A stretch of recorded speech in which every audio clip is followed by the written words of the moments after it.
It involves police body cam video showing a New York correctional officer beating a handcuffed inmate as he sat on a medical exam table. We want to warn you, this video could be disturbing to some viewers. Now, this assault happened December 9th. One day later, 43-year-old Robert Brooks was pronounced dead at an upstate New York hospital. Well, now there's fallout coming from both the New York Attorney General's office and the governor's mansion. Here with us is Kirk Burkhalter, a former New York police detective turned law professor. Kirk, good morning. Thanks for joining us. This broke overnight. We reached out to you in very short notice. Thank you for coming on today. First, let's start with the legal rights that this victim's family has. Do they have any legal rights when it comes to this? Well, yes, certainly. They have some civil rights, loss of a loved one, but this is primarily a criminal matter. And the victim here, unfortunately, is the deceased. We could talk about it further. The victim is all of us, to be quite honest, as the public. But primarily, I would believe the family is going to seek recourse through the criminal justice system and then perhaps through the civil system. I'm with you. I thought the same thing when I saw that video. That's really all of us. This was just a New Yorker who was seemingly beat up by an officer or a corrections officer. Attorney General Letitia James has not said if charges will be filed against the officers, but why would they not be charged, especially with this body cam video? So first, prosecutors, in order to charge these correction officers, will have to establish a causal link. So certainly by looking at the video and the fact that the victim passed away soon after, one would believe the link is quite evident between the beating and the victim's death. However, this has to be established by a medical examiner. This is a primary factor in any criminal action for murder or manslaughter.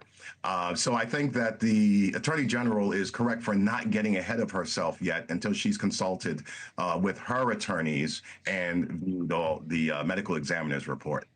Kurt, your insight is so greatly appreciated, and I want to ask your thoughts on the timing of releasing this body cam footage now, weeks after it happened. Again, it happened on December 9th. So body cam footage, that's a great question. Quite often the public will believe that body cam footage is reviewed instantaneously.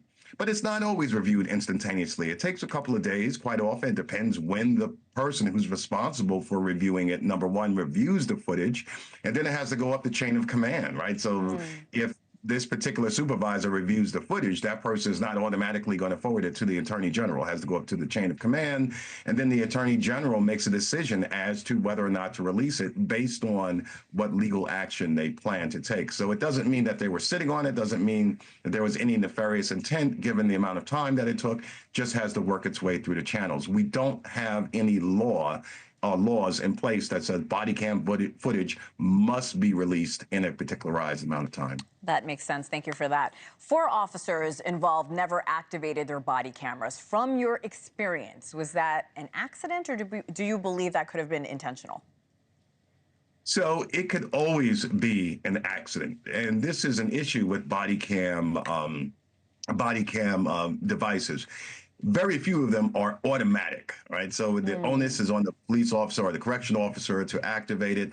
It's certainly, when you have such a horrible incident and that is coupled with a delay in the activation of the body cam, it leads one to believe that there was some intent to delay its activation. But I would reserve judgment on that until all the facts come out, of course. Fair enough. The State Department of Corrections and Community Commissioner said he would implement, quote, institutional change in his department.